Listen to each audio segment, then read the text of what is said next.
All right, it is 11:30, so we'll go ahead and get started. I'll go through the preamble of the meeting first, and then ask our chair or vice chair to call the meeting to order, and then I can go through roll. But just to get it started, this is the November 7th, 2024 meeting of the Historic Ohio City Design Review Advisory Committee. The virtual meeting regulations and procedures. The meeting shall be conducted according to Robert's Rules of Order. Actions during the meeting will be taken by roll call vote. Recusal due to a conflict of interest should be stated for the record prior to the start of any presentation. The recused committee member will then leave the meeting for the duration of the case discussion. The chair will call the meeting to order and ask for a roll call of the committee.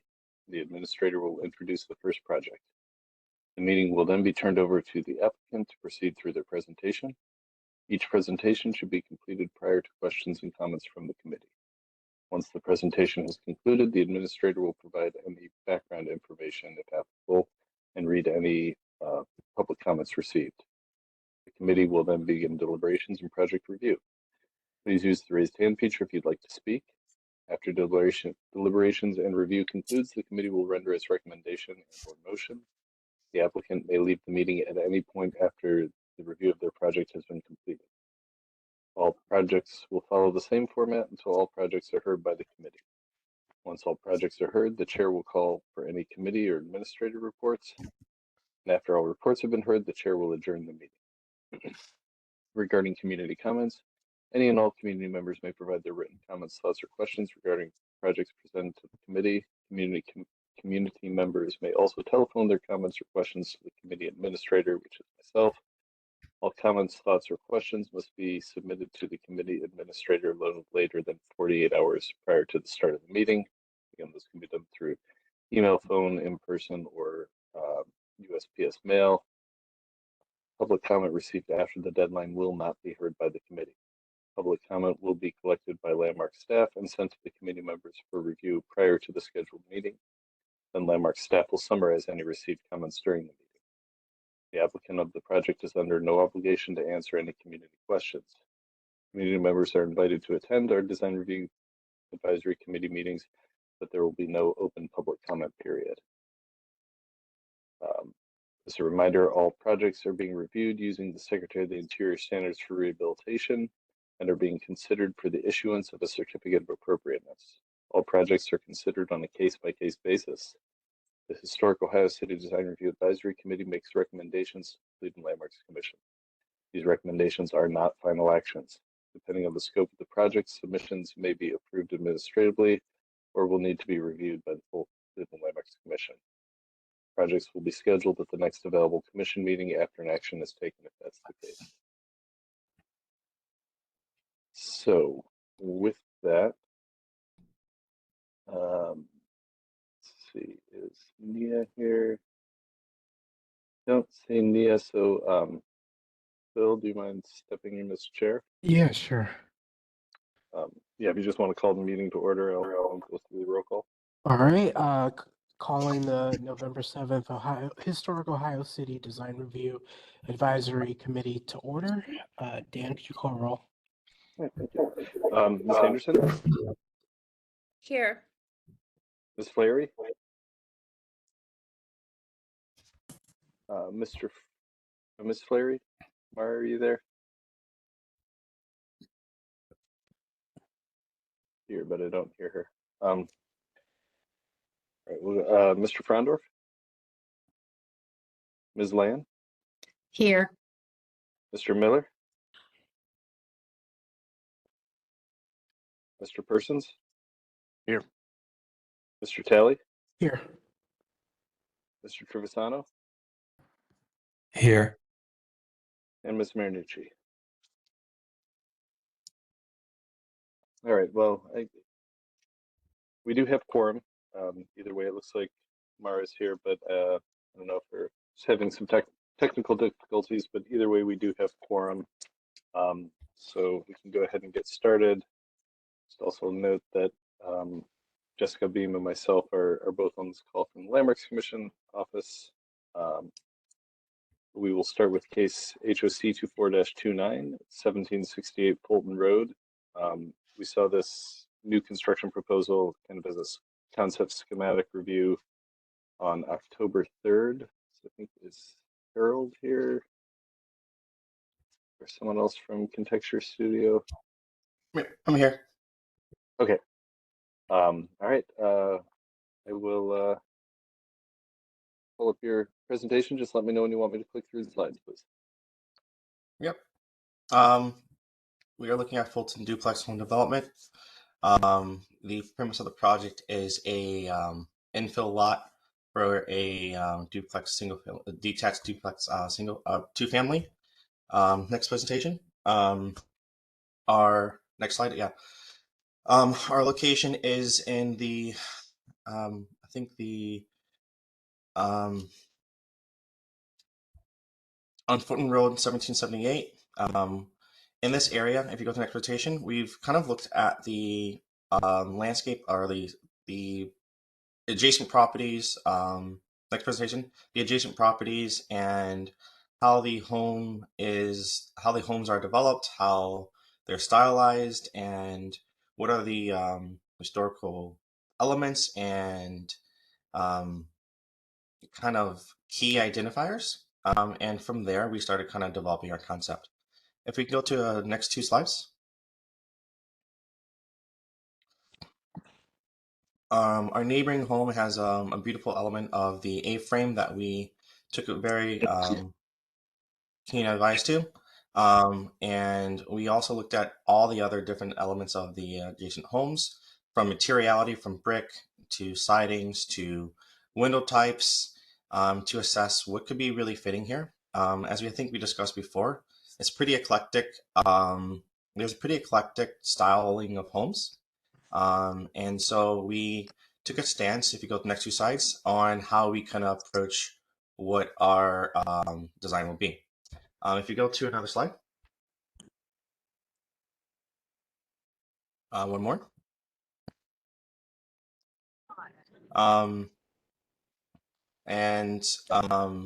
Also we start looking at how we're going to develop our lot. Our lot is composed of an interesting space where we have a rear building. We also have a shared drive aisle, which we think could really serve our properties well.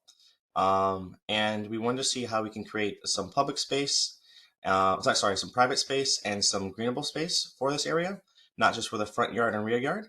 And one of the ideas we came up with is having a kind of rooftop garden. If you go to the elevation, which is the next one, I believe.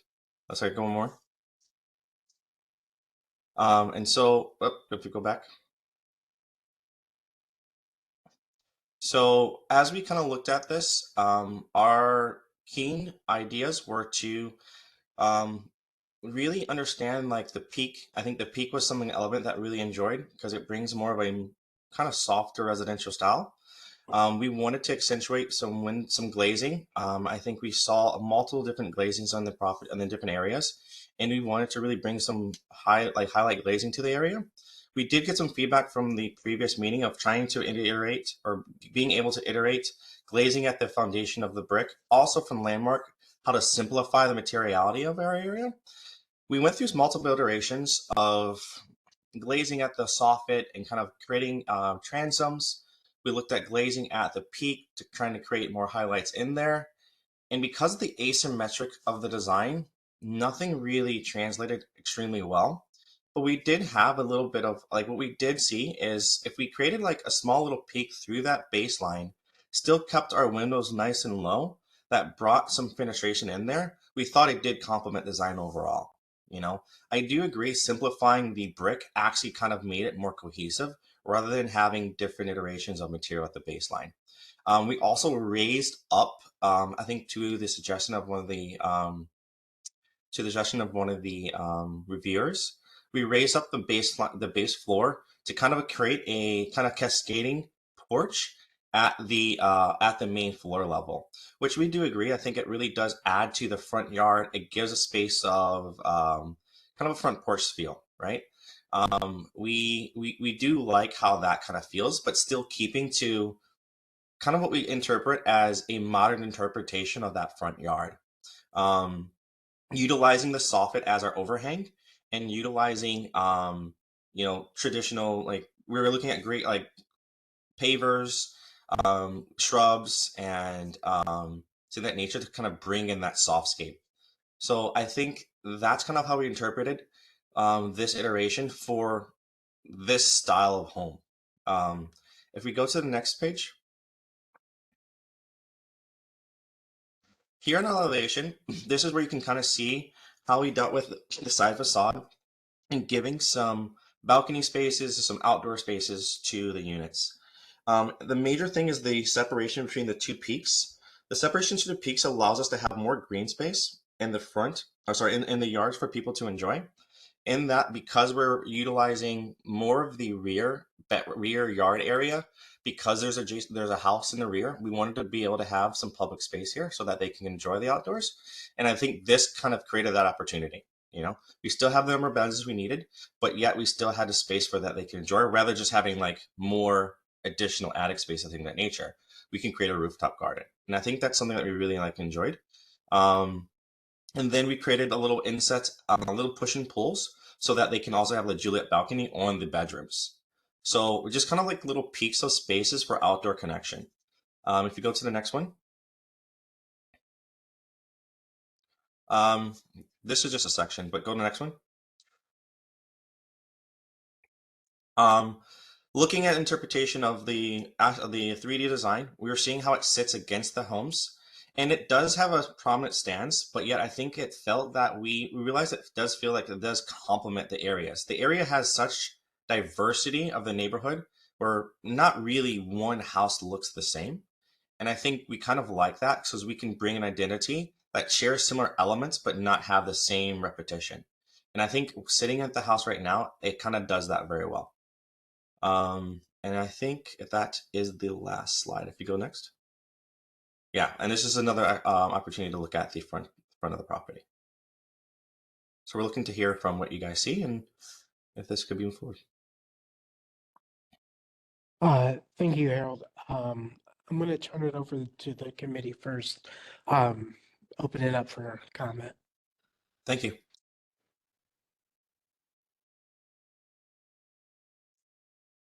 If anyone has any. Yeah, sure, I'll go. I appreciate adding the window on the first floor, on the street side there. And I know that looking at your floor plan, there's a stairwell there, which precludes that. I wonder if there's a way, though, to put a window that's maybe blacked out or just some faux window, just to keep more fenestration on the first floor level there, even if it's not a functioning or actual window. It reads without more to, I think I used this term last meeting, defensive architecture that we've seen elsewhere in the neighborhood. Things were built 30 years ago. And if we could address that, I think that's my primary concern. Okay. I agree with Alex on that point. I think if there's a way to pull that stair off of the wall a little bit and just provide a little bit of light into that first floor, it would do quite a bit. And then I have one additional point at the midpoint of your side elevation, where you've provided a relief to the massing at the roof line. I think if there's a way to further emphasize that relief a little bit and just how it comes down to the vertical siding, if that could further emphasize a little bit in that piece of the massing so that it doesn't feel like you've stretched this band here and then you've placed two roofs on top of it. I think if there's a way to bring that relief down, I don't necessarily have a solution or a proposal for how you could achieve that, but I think just something to break down the larger building into what would be two apparent smaller buildings. I think that would be a little bit more successful because I think you do perceive this in this side elevation from the street based on your own rendering. I looked at that. Like we did look at that. Am I able to respond? Sorry, I'm not sure. Yeah, go for it. Okay, sorry. Yeah, I did. We did look at that because I understand that initial that response very well, and I think it's fighting, as you guys know, usable square footage versus you know, aesthetics on the exterior, because the clients have certain major requirements they need to make sure they have square footage for. And I think that was the determiner of what this solution was, is giving them the space they need for the actual development. And so, and truly, I agree with that. I did agree with that because that's something that I looked at and I saw, like, how do we define it throughout the whole building structure itself, but still having one unit? But then looking at the interior, the uses of the space is why we decided in this direction. Yeah, I think it could be more of a nuance in the detailing then, instead of a larger, grandiose, So massive maybe gesture. materiality, then maybe breaking it in just material. I don't even or know if just- it's necessarily a full wholesale break in materiality, because I think that could start to fall back into there's too many materials on the building. I think it could Right. be the nuance of the detailing. It's trims, it's reglets, it's, micro Gotcha. reliefs and shadow. I understand what you're saying. I think there's Yep. a way to do that. I think that's a good idea. We can definitely look into that. I agree with that. I almost wondered about just how you have the little Juliet balcony. Could it just be a slight recess? And it could even carry down to the first floor Yeah. or change, you have the recess for the doors, something like that. And Yeah. I was gonna say, I really appreciate the fence in the front and the way that stepped terrace is. I think Yeah. that achieves the front porch entry feeling. And I think it's a good solution, and also the simplification in the materials. Thank you. Okay. I'm in agreement with the rest of the committee. As far as what Alex said in regard to fenestration in the front, I think I would second that. I feel like there's a way to make that feel like you have a porch kind of set up. I think there's a way to make it feel like it's more permeable than it is. That window that's sitting there, so that just sits at the landing. Yeah, it sits at the landing looking through, and I think what you guys are saying is it's good. I think the push and pull, maybe getting a stair off that wall. Faux anything for us. I do understand the need. I think I struggle with putting that there if it doesn't have the intention of penetration through space and giving light to space, because the purpose of the window itself. And so I think if we can pull off that stair off the face of it, my anxiety of having the window there will be subsided. And I think that will probably be a solution that we can provide and look into. We will kind of try to look into and get that resolved quickly for you. Have you looked at straightening the stair along that wall? We and we south? did, and it impedes in so much of the space. Like, we looked at even shifting the stair and moving the stair towards the rear, and I don't have the clearances to get the head height, get where we need to. Got it.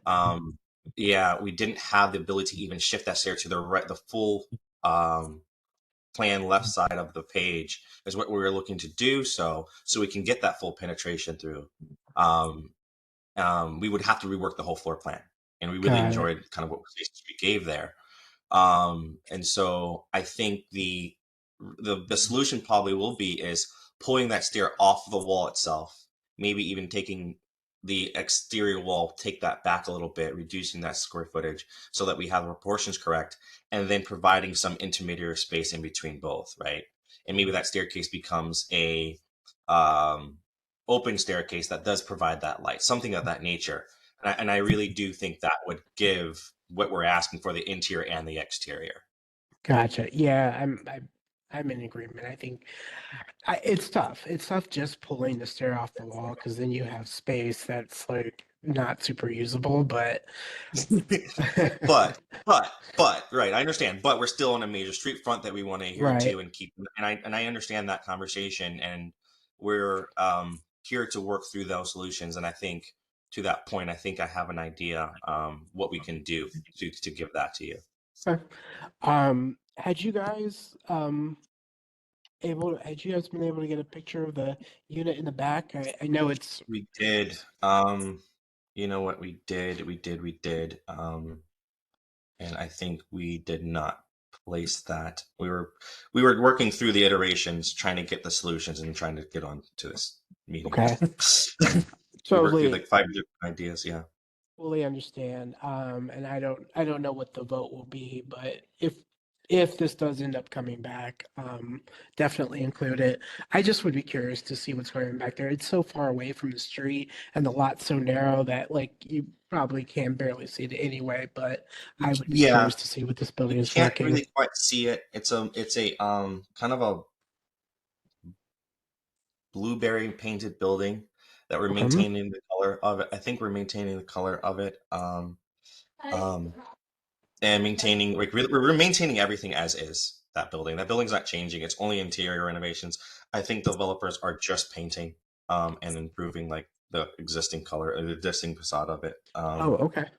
Changing it. Got Yeah, it. they're not changing. They're not changing the facade. They're maintaining it, and it's actually a complementary color, which we were happily surprised, if I'm honest. And I will send that to Jessica. I will I'll send that. We can add that if it comes back next time, but I can also send that to Jessica. Okay. Awesome. Um, does anybody else have any more comment? I have one more. It's very, very minor, but when using the brick, can you select a mortar color that's not Portland cement gray? Often I Yeah, see some projects that are done, it just stands out like a sore thumb, and so a yeah, lighter mortar color, a more historically appropriate mortar color. yeah. We can. I think. Yeah, we can. I think a limestone color would be nice. We even tried limestone brick actually, which it was just too bright. It was just way too bright. But yes, Thank you. yes. I wanted to, I guess, first just comment and say this. I'm really impressed. There are so many design choices that it seems that you selected to accommodate the really demanding uh, guardrails that the owner put on you for this project. I'm so happy to see a new duplex in the neighborhood. There's so many things that I really applaud your design team on. Windows and fenestration, I think, are my kind of strongest skill, and I'm I'm I feel compelled to vote no on this.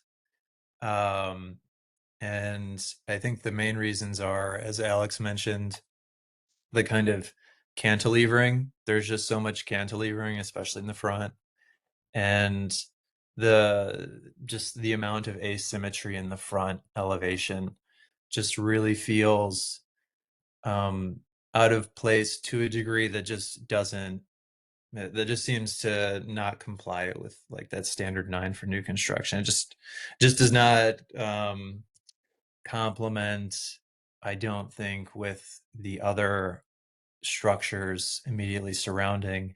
And I don't want to just offer criticism or negative comments. I think like my idea, and I don't know if this is possible, would be to, instead of having those 3 windows centered kind of on the stairwell there, if maybe that middle window could be deleted and a shorter height window could be added to, I think, what's a front bathroom area, like, and even that's using frosted glazing.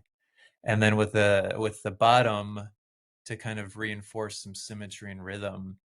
I know you can't put a window there because I think there's a stair potentially, but I've seen people use something like lattice work to kind of fill in visually the space that would be occupied by a window, and that might enhance that front living space area.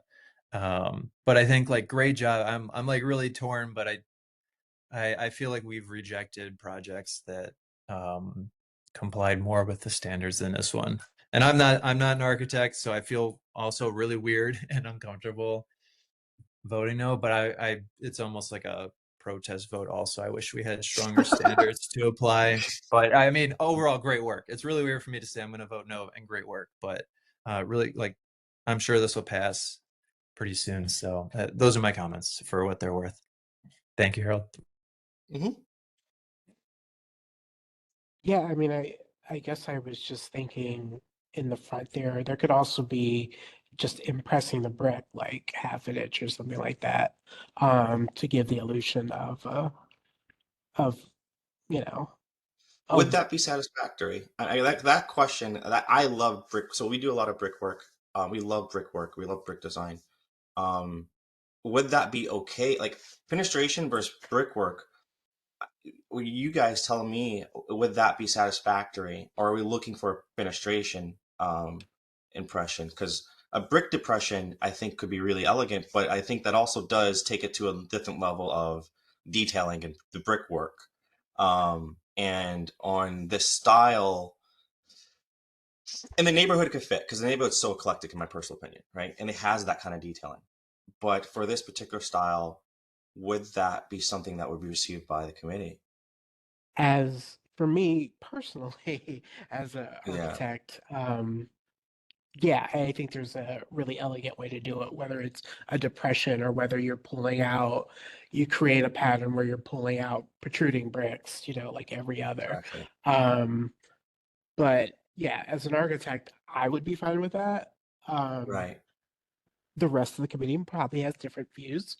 I think Yeah. most definitely we would have to see it. Gotcha. I understand that. Yeah, I think that's the critical linchpin in that is adding Yeah. detail and ornamentation to brick without seeing it is a very Yeah, that's difficult true. decision to make, because detailing in brick can be amazing and it Yeah. can be Or it terrible. could be really bad. Exactly. Yeah. Yep. Agreed. Completely. I just wanted to chime in real quick. Yes. I really like the project, and I think that it's really great to see how you've taken this contemporary design, and I can tell how much you've taken our feedback into consideration, and you've added those historic elements, particularly the front porch, that really makes the community what it is. It's kind of that, it's not just historic, but it's also the neighborly aspect of the area that I think is really essential. I'm gonna have probably less sticking points about the window myself, but I'm also wondering if there's any way we can come up with a condition, since that seems to be like the only major sticking point that can help us proceed. It's unfortunate if you'd have to wait till the next meeting to come back for one detail, but I understand if there's a detail that we don't want to approve of conditionally sight unseen. So, Yeah. that's something that I would hope we could see. But I mean, I just really enjoy the project. New construction, two family is just really awesome. And so I just want to commend you on that, and hopefully see it move forward quickly if we can come up with Yeah. some kind of agreement. If you guys can agree with that, I am so comfortable. Like, I would love to do that. I would love, because I think the suggestions, the two major suggestions that I'm hearing is the relief on the side, which I have a couple ideas based off of the commentary that I think I can give, and then the front fenestration and or articulation of that facade. Working through that with you guys before we go to permit or go to that phase, but being able to get through this stage, we would be willing and more than happy to do that with you guys. So you guys tell me what kind of agreement you guys would want for that, and I think we can commit to that. You mean willing to come back? Is that what you're saying? If we, well, I guess the thing is we can move forward if we were able to. Is that correct? What? If there was a conditional solution for the first floor window, if we could come up with Yeah. that, and I hate that I'm not gonna be the one to be able to provide the best case solution here, but I mean, we've got a lot of talented architects here that I think could. Yeah. My first thought initially when I received that comment is, and I think what they said, if we pull that stair off of that wall, the brick articulation will take some time. But if I pull it off the wall and create an open staircase, I can create fenestration that provides light to that area. Then I will align that within the asymmetry of the vertical elements there that have the alignment that will give us, I think, the solution that we probably all are looking for. And that would be probably the condition I can give. And then addressing the side, I love the idea of the reglets, creating reglets and reveals there. Again, size, scale, things of that nature. I'll have to figure out how that fits. And creating that to create that separation would be my next step for those two, adjustments. I mean, that takes care of my concerns, but Alex, how do you feel about that? Oh, it sounds like if you would have what, 3 windows then in front in total? Correct. Yeah, that would. I mean, my main concerns last time were that making the porch a little bit higher up and a little bit of a front yard stoop, and you've done that. I'm on the fence about whether or not we need to ask you to table it and come back and show these things, or whether or not it's sufficient to let Dan and staff work with you. I could be convinced either way. I mean, I'm willing to make a motion to approve at this point, unless somebody has a strong opinion another way. With conditions. Angelo, how do you feel about the Windows solution? Yeah, I'm open to switching to a yes vote. You don't need my yes vote. I'm sure this would pass as is if we voted. But I think that would greatly improve like the symmetry. That would add some vertical symmetry, I imagine, if we're adding additional openings on the first level. I would love to see some sort of fenestration above the door on the second floor. I know it's a bathroom. I don't want to be in your bathroom. So, but if we add some sort of solution there on the first floor, I think the rest of the project is fine. So we can do that. Okay. Well, I'll make a motion to recommend approval with the condition that applicant considers regoliths and reveals on the side elevation at the break in the roof, and the condition that additional fenestration is added with the alignments of the second story windows at and within the brickwork on the front elevation.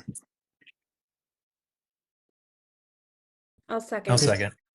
Ooh, a third. Dan, could you call roll? Sure. Ms. Anderson, Yes. Ms. Flaherty, Dan, can you clarify whether I vote on this one since I missed the presentation? I hopped on late. you're welcome to if you feel like you had enough information to make a decision. If not, you can always just abstain if you don't feel like you really heard enough of the discussion. Okay, I'll say yes. Mr. Frondorf, Yes. Ms. Land, Yes. Mr. Persons, Yes. Mr. Talley, Yes. and Mr. Trevisano. Yes. All right, Mr. Chairman, the motion passes unanimously. Harold will be in touch with staff as far as kind of, Okay. next steps, making revisions to drawings before you present the landmarks and all that. So we will reach out. Thank you. Thank you so much. Thank you guys, everybody. All right, next up we have case HOC 24-32 at 2038 West 29th Street, the Trinity Evangelical Lutheran Church School Building. We saw this one as concept schematic review at our last meeting on October 17th. So with that, I think we have Harper here. I think Michael's on the call. I'm here. Yep. Okay. Yeah. Hey, We'll hey, Dan, before I left my notes elsewhere, could you give a rundown of what the quick main feedbacks were so I could focus on those areas? Sure. My apologies. So the feedback from your guys' committee was there's some concerns about the standing seam roof and recommendation to use the top arched windows instead of kind of flattening out and using a filler between the arch and the top of the window. I'd say general support for it. I think some comments were made about the the desire to have an eave, that the roof sort of kind of abruptly interacts with the walls, so adding an eave would be helpful. And then there's some comments primarily about the roof, it seemed, and then when it went to landmarks, they were more focused on the new door and window on the, I guess, north and facing east, where the stair addition is on the building currently. They just thought that was maybe a little too modern, and wanted to see some other thoughts as far as if that could be better blended into the architecture of the building, but also again, I'd say generally supportive. Okay, thank you. Sure. Okay, good morning, or good afternoon, I should say. Can everyone hear me okay? Okay. Michael Horton with Horton Harbor Architects, here to present 2038 West 29th Street. Well, we had a chance to go back to the drawing board, and I won't go into too much detail on some of the details that we've already reviewed, but we can move forward and present the changes that we have made. I think we're all familiar with where we are in the neighborhood here in Ohio City. We're directly adjacent to the Trinity Evangelical Lutheran Church, as you can see in some context photos. We have a series of existing conditions photographs that you have seen before, the current state of the building, and our goal with the design is to bring the historical character of the building back to life, but create some new, hold on, we can keep this slide please for here, and create some new interventions that can bring the building up to modern code standards, and hopefully in the future find a tenant. There is currently no specific use for the building. I will preface that design aside, one goal of the owner, builder, developer is to, at the very least, get the building sealed in before winter, which would entail having new windows in the existing openings and a new roof. These photos were taken recently. I know there was a lot of conversation about the roof itself. When we look at some of the front elevations that we'll be showing you soon, it is a hipped roof, so the elevations show the kind of the height or the profile of the roof. But when you're close to the roof, close to the building, it does very much feel like a flat roof. So you don't really see that hip articulation of the roof until you're much further away from the building. That will play a bit of a role in what we're presenting in the future slides. Next slide, please.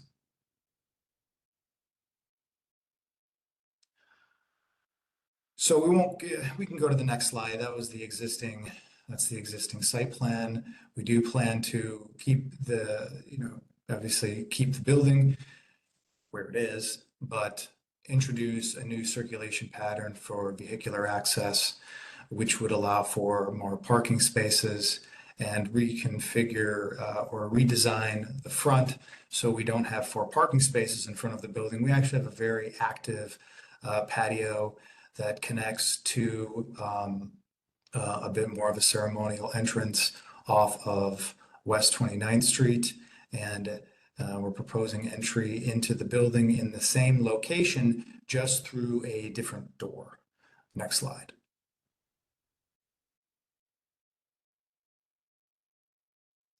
And here is an enlarged version of that same plan, which shows some of the proposed landscaping that can act as a buffer between the public right-of-way and the private space in front of the building, as well as some outdoor seating and a dedicated walkway from the parking spaces to the entrance. Next slide.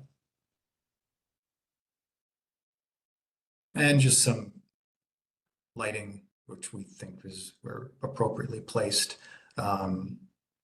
Typically, we're just locating these lighted fixtures in between windows to provide wayfinding. We can see these on the exterior elevations though. Next slide. And we don't plan to remove any trees on the site. We only plan to add them. So when the time comes, we will have a more detailed official tree preservation plan, but this is really showing that we're trying to bring landscaping to the project and not take it away. Next slide, please. And showing some of the interventions of the floor plan here, we do have this attachment, this stairwell that was added later in the building's history. It was not original to the 1870s structure. That stairwell is elevated, so it's approximately 21 to 24 inches above grade, and we're proposing bringing the floor low so we can provide ADA access without the need for ramping.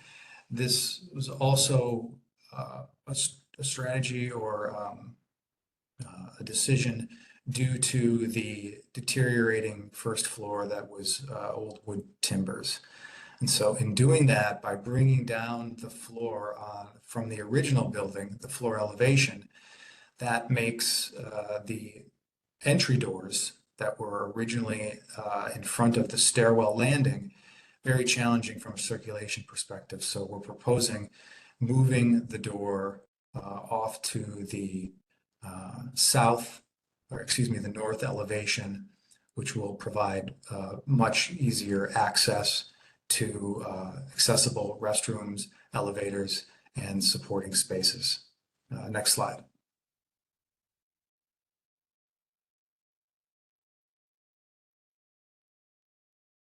And this is an image that we've all seen before. I believe this was taken in the 30s. The building does have some Italianate details to it, with some more orthogonal, vertically oriented windows on these east and west facades, and then a series of smaller arched windows, primarily segmental arched windows on the north and the south. Next slide. And again, that you can see the photo of those windows in the background, which these two images were very helpful in allowing us to bring some of these windows back to what we believe were the original design, which is much different than the windows that were there in the current day. Next slide. So we had a lot of conversations, and I know this came up during the landmarks presentation, as well at times during the Historic Ohio City presentation for conceptual. There were conversations about Italianate architecture. There are conversations about the semicircular arch that we presented, as well as how it could or could not blend with the segmental arch. We have some examples of some regional and local Italianate buildings that don't necessarily all have segmental arches everywhere, but they do have, some have this combination of segmental and semicircular, with the semicircular archways being the primary entry, typically taller, typically larger in scale, but in a lot of these examples and other examples of Italianate architecture, the two arch types can coexist. We know that our building doesn't have, all of these ornate Italianate details. Even the original building does not. But, we took your comments to heart to take a deeper dive into maybe how some of these architectural elements can coexist with one another. Next slide. These are obviously not Italianate buildings, but they are some examples in Cleveland that brick that have a combination of segmental arches and semicircular arches, with the semicircular arches being kind of the primary entry or focal point. They're not always symmetrical. Sometimes they are, sometimes they aren't, but we just thought it was interesting. The more we started to talk about arches and entrances, and we started noticing them everywhere. So we thought it was appropriate to kind of capture these in an effort to make that a larger part of the conversation of this project. Next slide. And this is the existing front elevation. We took your comments seriously regarding the roof, the need for an overhang. We also better understood the significance of an existing opening. I think As you can see in this, the front door here from the original building, or the addition to the original building, we previously proposed kind of a circular, almost like portal window that didn't in many ways respect the opening. And so we wanted to address that. We also did not have a 6/6 or 6/6 window above that opening. And but from the photo, someone from the Landmarks Commission noted that it did have a 6/6. And we also looked at scale and hierarchy of some of these entries or a proposed entry. And so those conversations and comments about the roof and some of our more contemporary interventions were what we focused on in our second submission that we're presenting to you today. Next slide. So here we've made quite a few changes. The most significant change from our last presentation is the eave, the overhang. We're presenting to extend that overhang as much as we can to maintain the existing pitch. One thing we noticed on the original is that there was more of a shallow pitch once the building reached the overhang, and it had an internal gutter system. We believe that's largely what caused its failure and why we don't see it today. So that the depth of that soffit and the depth of that eave will depend on what we're able to how we're able to extend that slope down. But we do think we'll get a nice significant overhang there, which certainly adds to the character of this building. Similar to our last presentation, we plan to install all new windows that match what was originally constructed from that building. And lastly, what we had for the original opening, we had kind of a full circle portal window.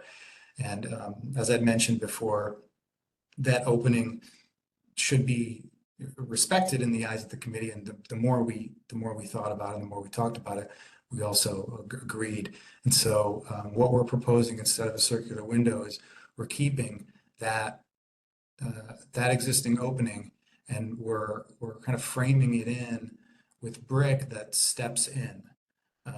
That kind of stepping you can see in some of the Italianate buildings that we've seen and that we showed in this presentation. And at the same time, it respects the original opening and doesn't compete with the proposed new entry. Those were some additional comments. Next slide. And this is just the existing elevation. Next slide. So no major changes on this elevation from the last presentation, other than, again, the roof and the accentuation of the eave. Next slide. And next slide. This is another significant change made. Previously, we had a much larger entry where there were fully glazed side lights, which allowed that arch to be very large. And it didn't really reflect or kind of a more vertical side. So you get more verticality with this entry than we did before. It was very much, I think one of the comments was it was very much a Romanesque arch, whereas what we've done is we've scaled this entry down significantly. So the top of this new arched opening aligns with the top of the segmental arched window to the left. Additionally, we've made the width of it much narrower. And again, to match the intervention that we made to the existing front door, that brick starts to step and terrace. So we get a sense of detail, we get a stronger sense of scale, and we believe that this entry is much more human scaled, and much like some of the other Italianate buildings that we looked at, it definitely represents an entrance, which distinguishes it from not only the original entry, but from the other windows that either have the flat or segmental arches. Next slide. And finally, probably the most articulated elevation, the south elevation, we plan to remove all of the brick infill and replace it with new windows that match the historical character of the building. There was some back and forth about whether or not the windows should be arched at the top, and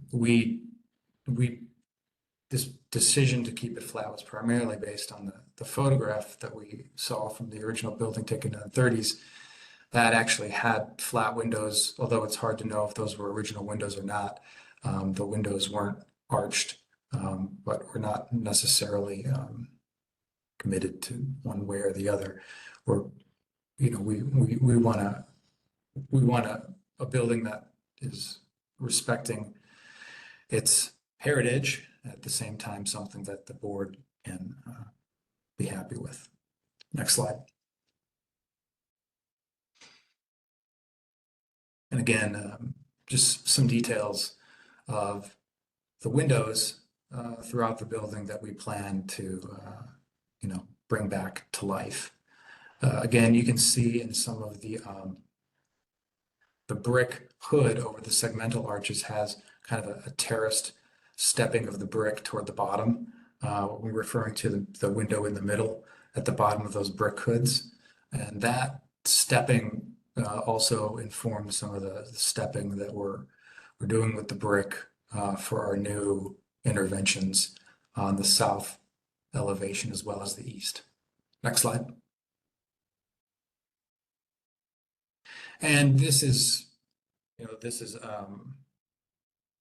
one idea of how we are going to be able to achieve the eave.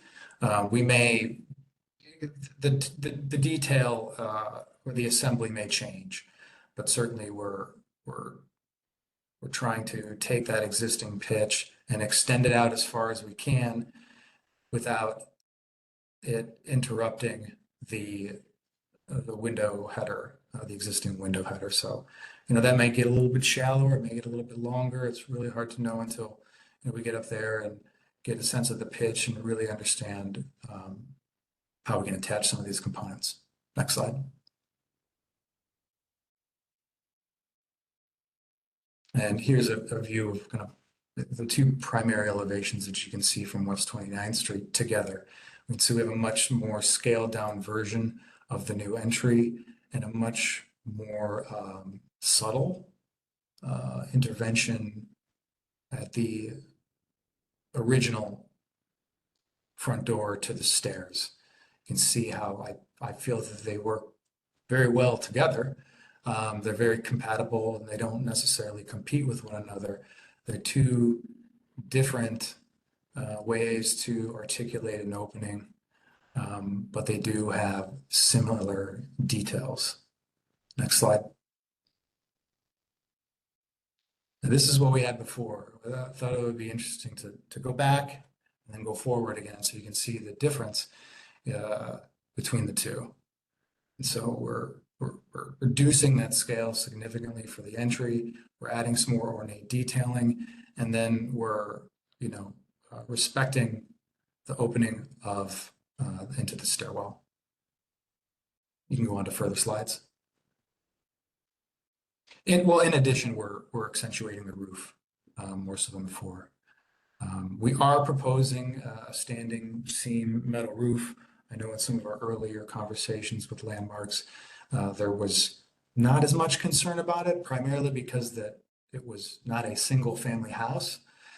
But we understand that it's different. From a durability and longevity perspective, we feel and the owner feels that you're going to get a much more durable, long-lasting roof with a standing seam. And given the shallow pitch of the hipped roof, it will be very hard to register the material of that roof unless you're, far away from the building. Next slide. These are just some additional views. Feel free to slowly click through them.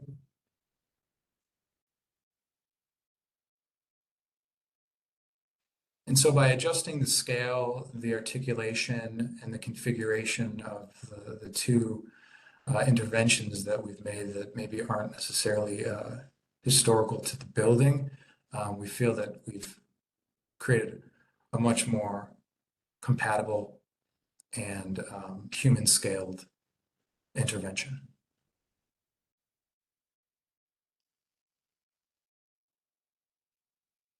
And similar details as before, have a dark bronze roof and dark bronze windows, light fixtures. Those would all match, as well as Corten steel planters for the bench and wood for the benches, and a variety of different landscaping with permeable pavers at the patio and the entry walkway.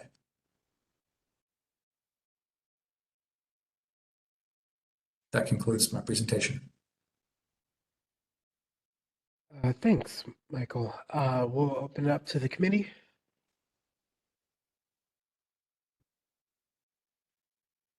If anyone has anything.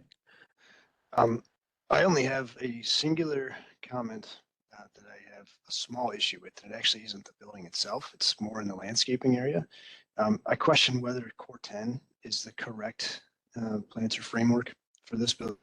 I think the rest of the building architecture, the bronze, the brickwork, the stonework, that palette that you've created, I think the 410 sticks out quite oddly against that background. And I don't know if it's something that could be out of cast stone or precast or just something that could play more nicely and contextualize itself a little bit better against that backdrop of the building itself. So I'm wondering if you just looked at other ways that you could frame the boundary of that softscape and the plan right against that new intervention at the stairwell, especially. We did. We felt that the Core 10 steel was a welcome departure from all of the bronze by having a different material along at the groundscape that could weather and change over time, and so it would not feel so maybe new and crisp and clean. The building is 150 years old, and to have material along with the wood, to have something that can kind of, in our opinion, age with beauty. That was the kind of the driving force behind that material selection.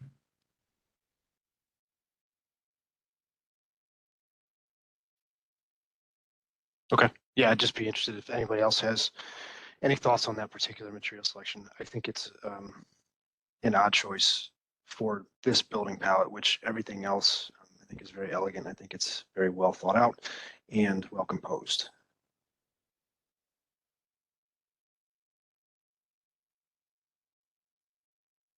Anyone else? Oh, go ahead.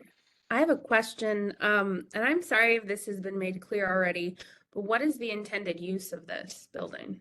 So right now, the intended use is not known. So our owner will continue to look for a tenant. But if a tenant isn't found before we're ready to, execute more technical construction documents, we will find the most restrictive use and design around that to allow the building to become as flexible as possible in the future for a tenant. Are you thinking office, retail, or it's just kind of ambiguous at this point? I think both office and retail are prime candidates for this. Certainly by activating the front with a patio, we think that there's an opportunity for retail. However, that could also be an outdoor space for office tenants. Okay, thank you. You're welcome.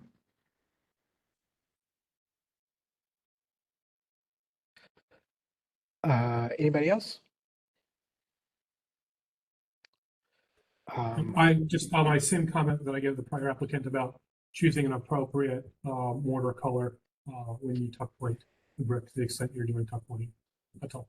Yeah, our plan is to tuck point the building, use the existing bricks from the areas from the entry to articulate the arch and the stepped bricks within the existing opening, tuck point them, and then use a compatible mortar that is dark and consistent throughout. Thank you. Mhm. The stair on the south side, you guys are replacing that completely, or you're kind of replacing in kind, kind of asking.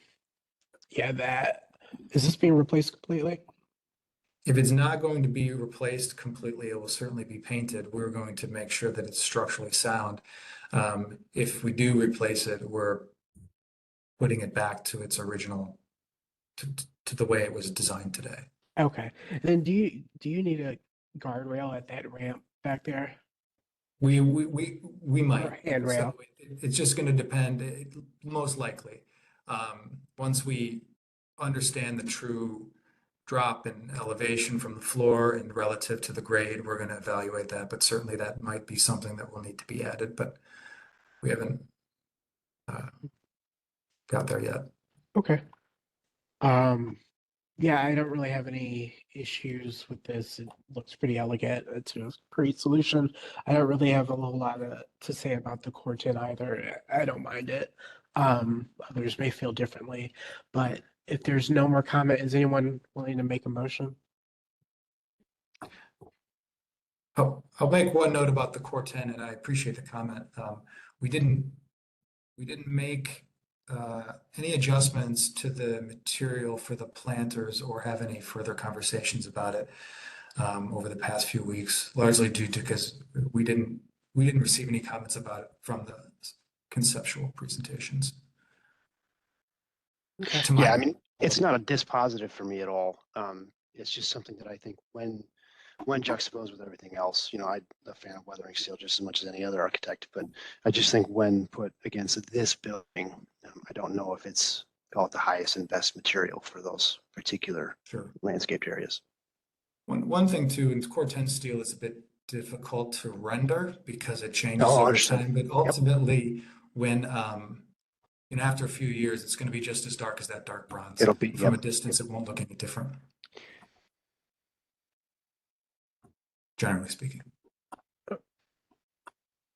Is anybody willing to make a motion? I mean, I'll move to approval as presented. Second? Does anybody have a second? I'll second. Dan, could you call a roll? Good thing. Getting caught up here. Okay, Miss Anderson, Yes. Miss Flaherty, Yes. Mr. Frondorf, Yes. Miss Land, Yes. Mr. Persons, Yes. Mr. Trevisano, Yes. and Mr. Talley. Yes. Mr. Chairman, the motion passes unanimously. Michael, my office will be in touch about next steps. I believe we have you scheduled to get before the Landmarks Commission for file review, I think next week, but we will confirm all that through email in the next day or two. All right. Thank you all. All right. Thank you. All right. Last up, we have, I guess, two cases we're going to hear together. Case OC 23-54. It's for the demolition of 2828 Clinton Avenue, the former Cleveland Vibrating Company.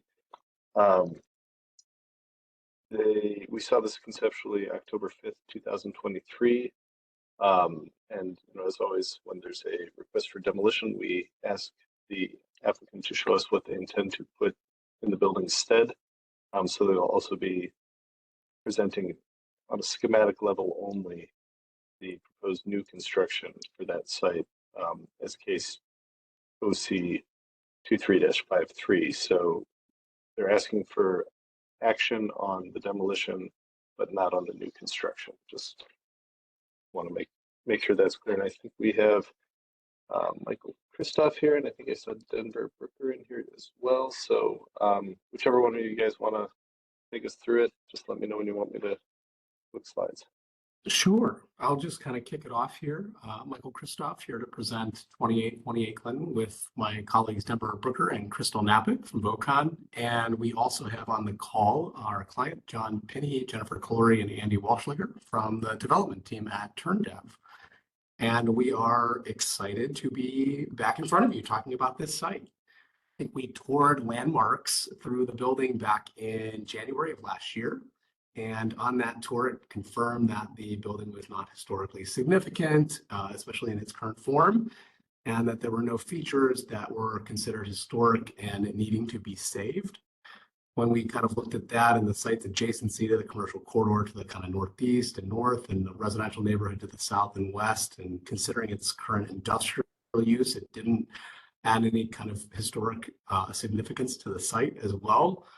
And because of all of that, today, we are here requesting a certificate of appropriateness, like you said, to demolish the building.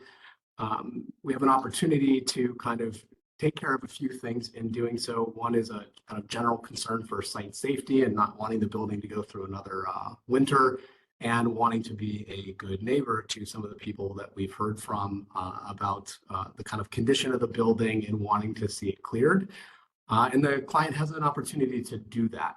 And lastly, obviously, like you said, we're going to walk you through, even though we're not asking for approval, where the kind of current plans are at a schematic level, so that you kind of get to see a little bit into the vision of where things are headed, knowing obviously we'll be back in front of you for that. And so with that, I'm actually going to pass it over to Denver and Crystal to walk through the presentation.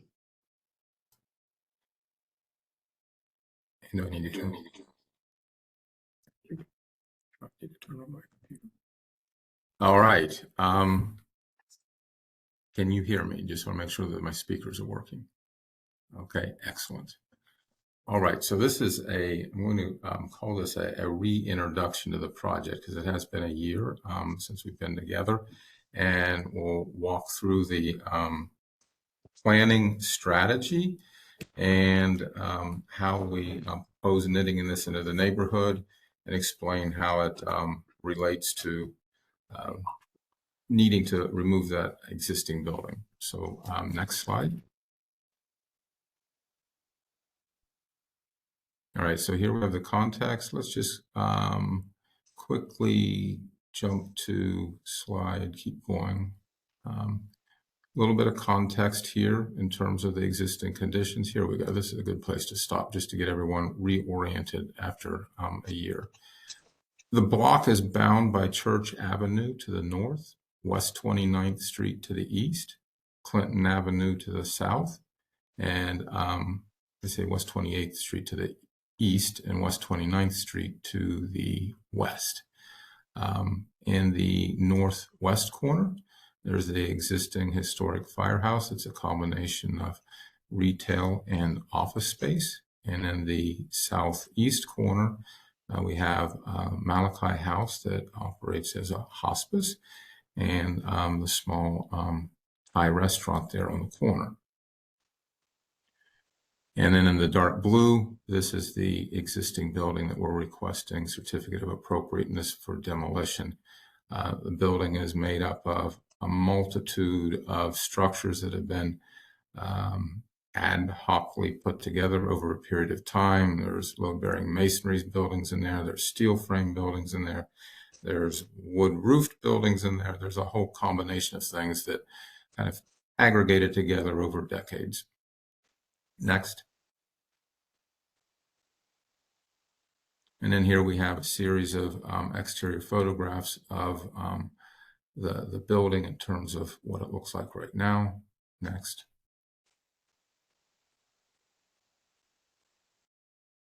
And next.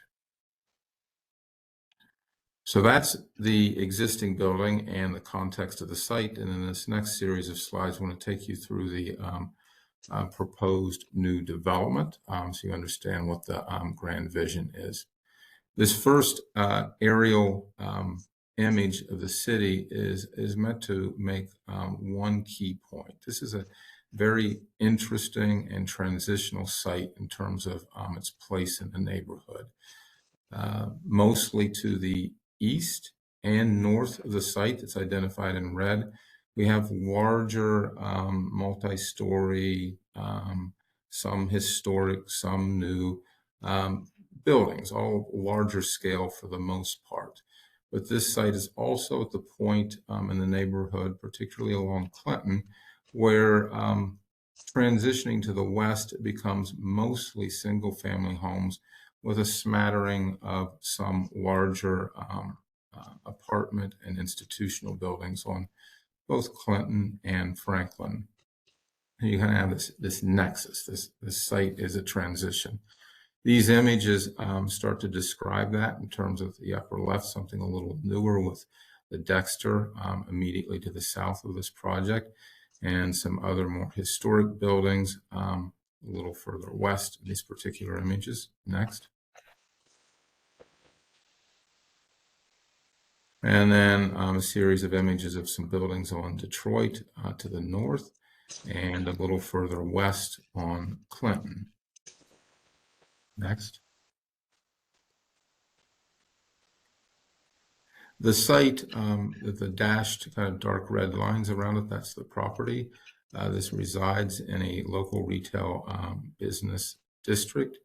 It has, just at a zoning level, it, again, as you can see, even in the zoning map, it's at a transition point where it's joining other local retail business sites, and then transitioning to residential scale there that's shown in the yellow and the orange.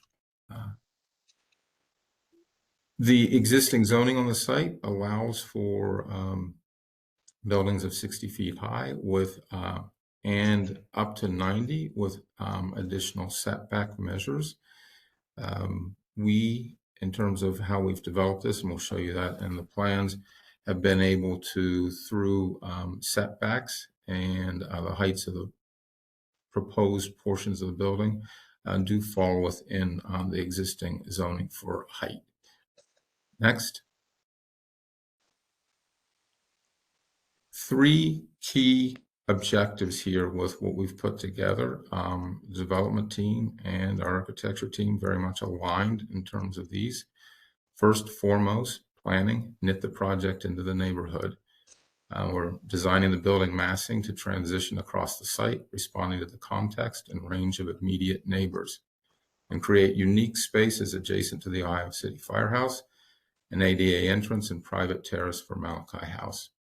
Balance vehicular access with the neighborhood pedestrian quality. And two, visually integrate the material palette with the neighborhood texture. Include multiple materials and textures to build off the character of the neighborhood. Respond to the context with multiple expressions that are both unique and coordinated. And then finally, actively focus on the pedestrian experience. We're looking to provide unique grade level living suites with usable front stoops and immediate access to the pedestrian realm. Position the main building entrance to provide a single main lobby for the project that ties to the adjacent retail promenade. Locate vehicular entrances and service points to minimize impact to the pedestrian experience. And then we move to the next slide. This is a big overview. To the left, in yellow, 5-story, what we've designed the project to, it's a single project, designed to appear as two independent buildings, each with their own character. Clinton House to the left at 5 stories with a more traditionally inspired architectural language and material palette, making the transition to the single family neighborhoods to the west. And then the 6-story in the orange building to the north a little larger scale, a little more modern in its expression, still with some traditional materials, particularly at the base, having its own kind of identity. We think that that is particularly appropriate in this neighborhood where very eclectic, a number of things have happened historically and more recently, and we're looking to knit this project into that kind of variegated context. So we're going to move into the details of the building, and with that, my colleague Crystal Napick is going to take you through the plans and the elevations, and then if you have any questions along the way, feel free to interrupt us and we can clarify points as we go along. Thank you, Denver. Can you all hear me okay? Yes. Great. So I'm Crystal Napick, project designer on this project. We'll start with the lower level. We've got 2 levels of parking to accommodate parking for both buildings on this site. The basement garage can be accessed off of Clinton Avenue to the south with a ramp going down to the basement. Next.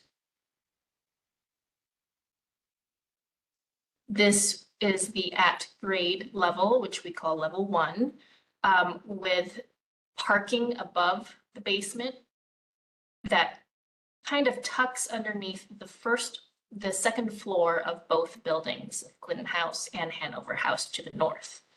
Access to this garage can be found off of West 28th Street underneath Hanover House, the building to the north. Our intention for the 2 different entrances was to split vehicular traffic between 2 streets so as not to overburden one street, but also to create a more efficient planning layout for parking, where if we located both ramps in one location, we will eat up more parking space and require more ramping. To the north, northwest, you can see the lobby in green. This will be the shared main lobby and amenity space for both buildings, which includes kind of a cutout entry plaza just behind the firehouse. This entry plaza aligns with the existing pedestrian corridor at the Church and State building across the street.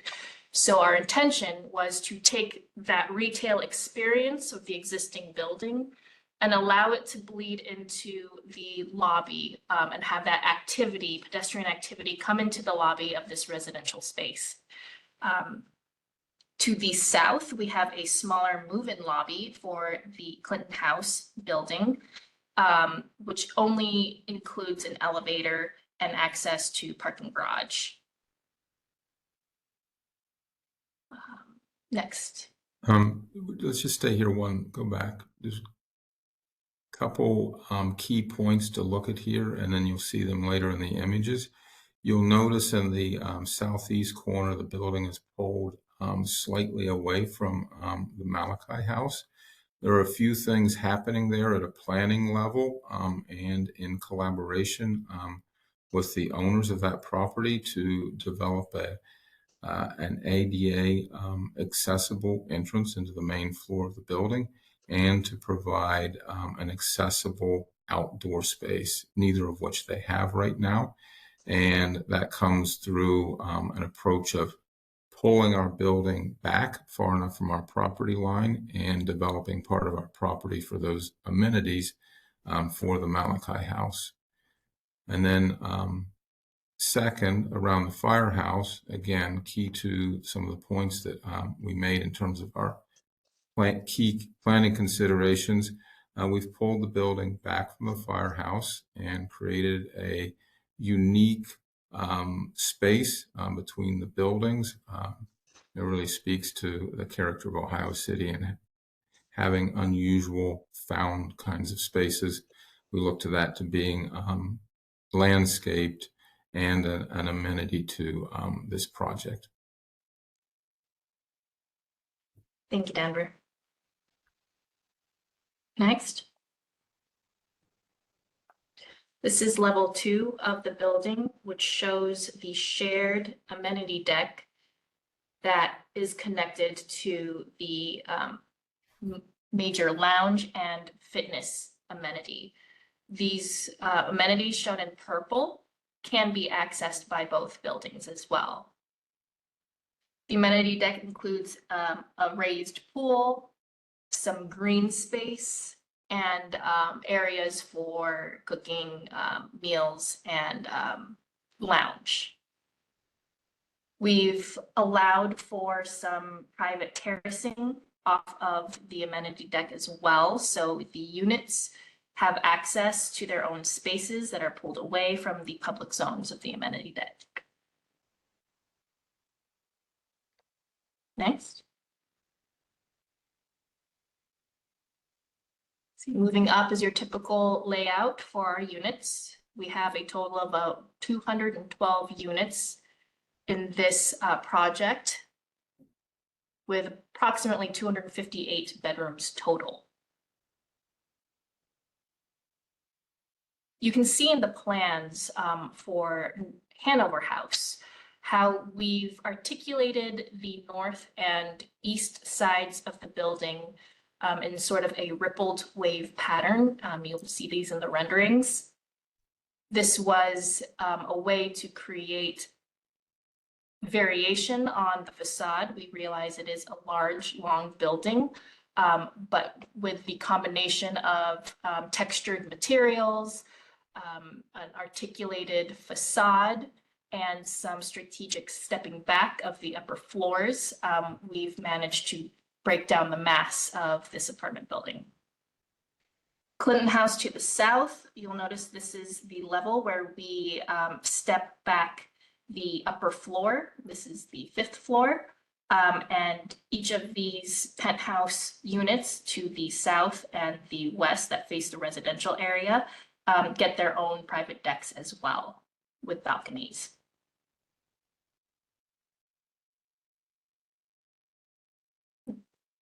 And then the top floor showing Hanover House to the north.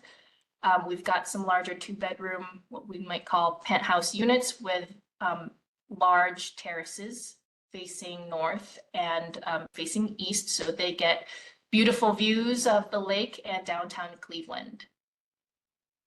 We chose to make the Hanover House taller as it is closer and stitches together more closely with the Church and State building, which is much taller. And we've decided to keep Clinton House 5 stories tall with terraces that step down to 4 stories tall so that we can further break down the mass as it relates to the residential areas to the south and to the west.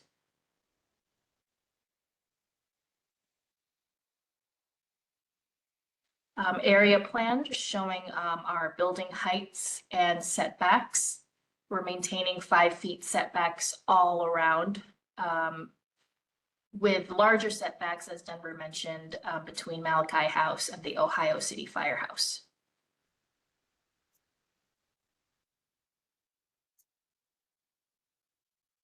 Next. Exterior elevations of Hanover House, the taller building to the north. We are proposing a rippled, what we call standing seam metal panel of varying widths for most of the facade. Lighter colored brick at the 1st floor with areas that rise up to the upper floors as well to break up the mass on that north face. And a darker contrasting metal panel for the 6th floor penthouse level. That metal panel can also be found on the amenity deck area, amenity deck facades. We are also proposing a wood look metal panel at the lobby to bring in some warmth and a more residential character at the lobby. And that metal panel also shows itself at some of the balcony insets. Next slide. These are the outward faces of the Clinton, the Clinton House. This building is primarily in a lighter colored brick with a metal panel insets and metal panel upper floors. You can see on the top elevation how we've lowered the massing near the edges of the building to closely align with the height of the existing firehouse building. And on the southwest corner, we do the same to mimic the heights of the residential buildings across the street. And we step up to 4 stories at the zones that appear to look like townhouse buildings. And then we step up to the full 5 floors behind that. So lots of massing changes to help break up the scale and character. We've also used larger windows on this building with careful attention to brick detailing. And you'll see those in the renderings where we are alluding to traditional architecture on this building, but using some modern influences to create beautiful windows, beautiful views, and unique textures. Next slide, please. Next. Just some images showing the context that Denver alluded to, a very rich and diverse color palette. And we've got our 2 color palettes proposed for the buildings, Clinton House on the left, Hanover House on the right, with our standing seam metal panel. Though they're very different from one another, we are making sure that all of the materials are in harmony with one another, because you do see both buildings, especially from the amenity deck. Next slide. Rendering showing the lobby entrance to Hanover House. You'll see in this image the pedestrian walkway between the firehouse and our building. And this is the view across the street from Church and State.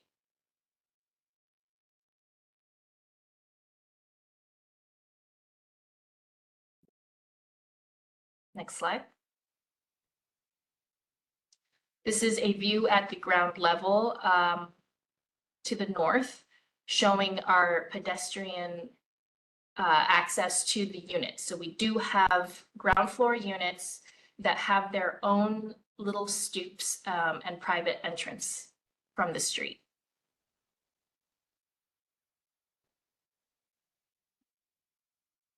Next slide. View the northeast corner, looking west towards Church and State.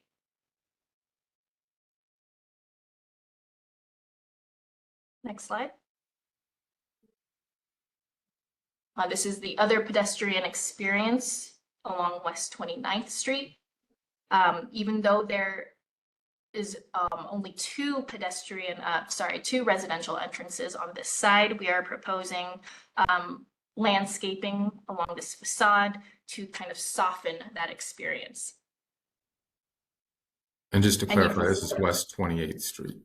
I'm sorry, West 28th Street. In this photo particularly, you can really see how that ripple can present itself at the top levels of the building. Next slide. And the southeast corner that is behind the Banana Blossom parking lot. Next slide. This is the southwest corner of Clinton House. You can see how we've stepped down the masses with terracing for the residents above. Next slide. This is showing the garage entrance to that lower level garage and the smaller move-in lobby for Clinton House. And in this image, you can also see that landscaped zone that we've provided for Malachi House. Next slide.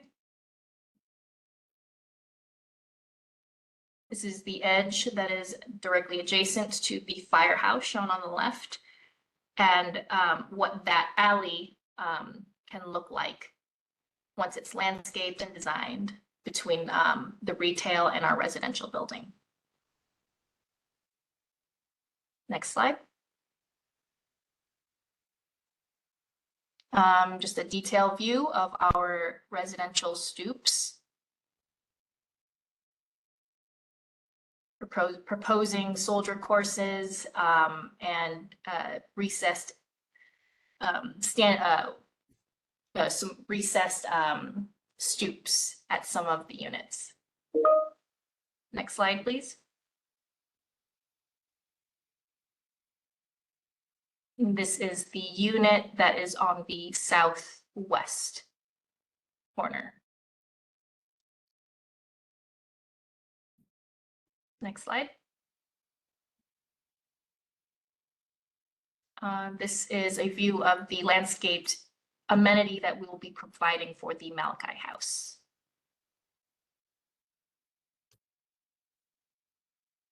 Next slide.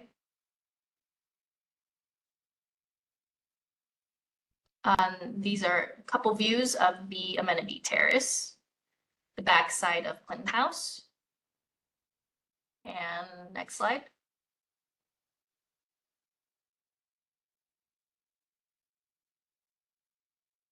You can see how both buildings kind of relate to each other on that deck with the amenity, the interior amenities kind of protruding out onto that deck. Next slide. And the final rendering is the south side of Hanover House at night. I think that's it. All right, so happy to answer any questions or go back to any slides and elaborate as you feel necessary. Thank you guys for presenting. Dan, you have, what is it, letters for the comment? Yes. Yeah. Just wanted to share what we received as far as public comment. We did receive a letter from the Malachi House. They are supportive of the demolition, as you guys saw when I shared it with you. They kind of outline a lot of safety concerns they have with having the big property next to them. Things they've tried to do to address that, but ultimately feel that there should be no hesitation in demolishing the building immediately. Effective. We also received a letter regarding the demo from Bill Merriman, local resident and longtime mailman in the neighborhood. He basically doesn't see any issue with the demolition itself, but just wanted to note that it the building in question that's still there, the old Cleveland Vibrator Company, is basically the first floor is what's left of the old Third Baptist Church, aka the First Baptist Church of Ohio City.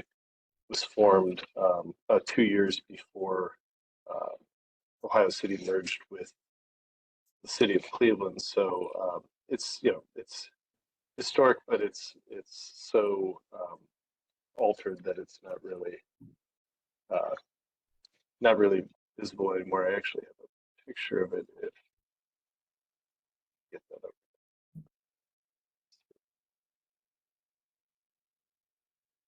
Is that photo up now? Yes. So that's just for interest. This is what the church looked like back in the day, and it's, as you can see now at the bottom, it's not much of it left. But basically, Bill was proposing that it would be nice if when the new construction comes after a demolition takes place, if there's some sort of plaque that has this image and a bit of history about the church and the site and all that. Then also regarding the new construction, his primary concerns were really just about entrances to the parking garages and the amount of, I guess, cars coming in and out that will cause, and that there's no setback from the sidewalk. So he's kind of concerned about pedestrian safety in crossing the driveways, getting in and out of the parking garages. But other than that, there were no real other issues he raised. Okay. Thank you, Dan. What was I going to say? Yeah, I want to open it up to the committee. I do remember, I think last time we had a fairly positive comment. But Dan, so we're voting on demolition, and then is the building back? We didn't approve it already. Like is the building itself, new construction, back for schematic or? Yeah, so we've seen both the demolition and the new construction as kind of concept schematic. They're asking for a certificate of appropriateness for the demolition now, so they want action on that. They're not quite ready to ask for final approval of the new construction, so that's just kind of here for feedback, additional comments, schematic review. Yeah, and just to show you what they intend to put in the place of the building once it's demoed. Okay. Does it make sense to vote first on the demo, or should we just wait till the end, or? I mean, I guess it's up to you guys. If someone wants to make a motion, then you can certainly, get that out of the way and then discuss the new constructions, however you guys want to handle it. Sure. Somebody want to make a motion? I'll move to approve the demolition. Move to recommend approval for demolition. We have a second? Do we have a second? Anyone? Can I add a condition that there be some kind of something implemented in the new construction that as Bill Merriman pointed out, the historical significance of the site. Is there a way to add that condition that something be? So I'll amend my motion. I'll move to recommend approval for demolition, provided there's a plaque somewhere located in the new structure displaying the historical significance of the demolished building history. Second, thank you. Dan, could you call roll? Sure thing. Ms. Anderson? Yes. Ms. Flaherty had to step out. Mr. Frondorf? Yes. Ms. Land? Yes. Mr. Persons? Mr. Trevisano? Yes. And Mr. Taylor? Yeah. Yes. Mr. Chairman, the motion passes unanimously. Awesome. So now we're on to schematic comments on the schematic design. We're not going to be voting on this one. And so I guess I will start. I think, like I said, I think I remember from the last time that we were fairly satisfied with what you guys presented. I was curious, I was curious about the blue material, but I can see it better in that kind of corner rendering. With regard to Mr. Merriman's concerns, looking at that drive or that parking entrance, can we switch to a photo of that or rendering of that? I think it's maybe number 37 or keep going.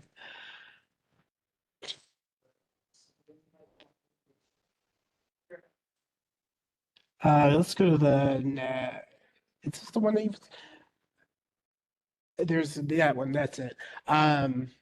Yeah, with regard to his concern, I do kind of see that it's like blind, like people coming up along that wall where that guy's on that bike, people coming along that sidewalk. I do see how that can be an issue. I'm just not sure of a way to remedy that. And I was wondering, I don't know if you guys have taken a look at that kind of situation there. Well, there's a combination of things that are happening with this. One, and it's hard to see that in this rendering exactly, but the face of those buildings are all at least, and I can't quote exactly, but everything is at least 5 feet off the public sidewalk. So Okay. there's a little bit of space before you're in the pedestrian zone. The other thing you'll notice is that the overhead door associated with this entrance is also pushed back. So you're kind of beyond a complete wall when you exit the garage. And there are a number of devices that we can set up. One, we can continue to refine the view angles, but we also can look at some digital and audible and light kinds of things to do, some electronic kinds of things to do to make it visible that a car is exiting. Okay. I think that's a wonderful solution. I mean, we're modern solutions to that issue. I think it's wonderful. I think both buildings look great, to be honest with you. I think it's an elegant solution. I appreciate the materials on both. I appreciate the articulation of the brick on this building. I just think it's a wonderful project. Opening it up to the rest of the committee. Yeah, I have, it's a large project, so I have a large number of comments, but I've ordered them and grouped them in order of importance. But I'll start with first the scale and massing. And if we could go, Dan, to slide 36. And this is a concern that I raised last time. So we have two different, as Denver mentioned, parts of this city block. There's the northeast part, which faces Church and State, and on 28th, which is more of a thoroughfare. And then we have Clinton and 29th, both Clinton, especially being a residential street, historic residential street, and 29th exhibiting many of the same characteristics. So I think they need to be treated separately. And on the 29th, sorry, that's the 29th and Clinton facade, which we're looking at on the screen here, I think that needs to be limited to 3 stories. And if we look at how other projects, developments of this scale, have been built in the neighborhood, down the street, down Clinton, you have Edge 32. And as it steps back from Detroit Avenue to Clinton Avenue, it steps down to 3 stories. And I think that's an important precedent. And if you go a number of 100 feet or so to the west, you have Clinton West, which was on the screen earlier. And the brick part there is 3 stories and has a 4th recess. But I still think the magic number here is 3. And the reason for that is directly next door, you have Malachi House, 2 stories, Banana Blossom, 1 story, the townhomes across the street, 2 stories, the homes across both Clinton and 29th, 2 stories, the transformer station, 1 story, probably 2, if you got it, but 1, and then the firehouse, 2. And I think this context suggests that the height here might be at least 1, if not 2 stories too much.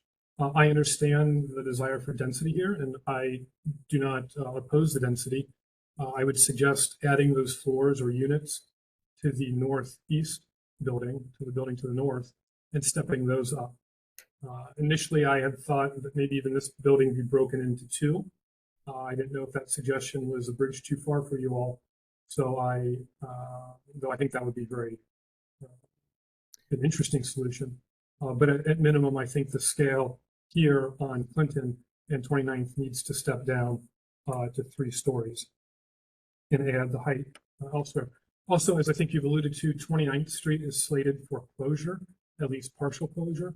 And so this makes it more of a pedestrian boulevard than a vehicular one. And so the scale becomes even more important. And the first 4 units, I know, Denver, you said that they were at grade units. I think they need to be stepped up at least a few feet If you look at the example on Lorraine and 41st, a new construction there, units are at grade. They don't work particularly well. They don't look particularly good. And using the porches that you have, making them larger so that they're actually usable. The Clinton West example that you had on the screen earlier, they have 4 very large usable porches, which really connects the building to the neighborhood. And as you walk by, it makes it seem less of an apartment building than more of a proper residential building for the street. I think we need to emulate some of that here. And also the corner unit there on the screen, there's 3 windows on 29th and 2 or so on Clinton. I don't see a door there, and I think that there should be a visible door to that unit at that corner. The use, I know you had mentioned retail, and this is zoned local retail. Is there a retail component to this project? There is not. Okay. Is a retail component required by the zoning? No. Okay. It's just simply a permitted use. It's a permitted use, I understand. Have you considered a retail component? We did. The development team considered it. We went back and forth on a number of potential locations within the building, and ultimately, as they looked at the retail environment across the neighborhood, and they just felt that adding an additional retail component here just didn't make sense in the context of all of the other available spaces, some of which are vacant. Understood. All right. It might be worth having a conversation with the operators of Church and State. What I've been told is that they're all leased up, and they haven't opened for reasons I don't know, but I've been told they're all leased up. So at least on the church side, or maybe even the 28th side, it might be worth a conversation, because I think that adds a lot to the community, especially given the city's goals on walkability, and that this will be a pedestrian boulevard.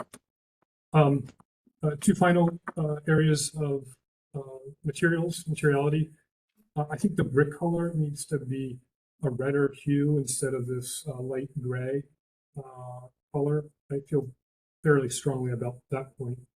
On the use of metal panels, I don't love it. I would prefer some other material there, especially on the 29th in Clinton. On the Northeast building, I have less issue with it, and it's more of a modern element. I think that's fine there, but here I think it needs to be treated with more historic materials, especially because it abuts these historic and contributing homes to the neighborhood. And also, as they're a vertical standing seam, that seam only accentuates the height of the building even more.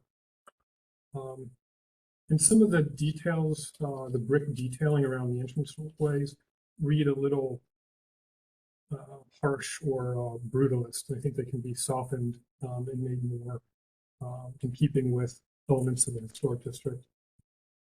And then finally, I noticed that there are not utilities shown on these renderings. Is that because they're being buried, or is that just because they're ugly?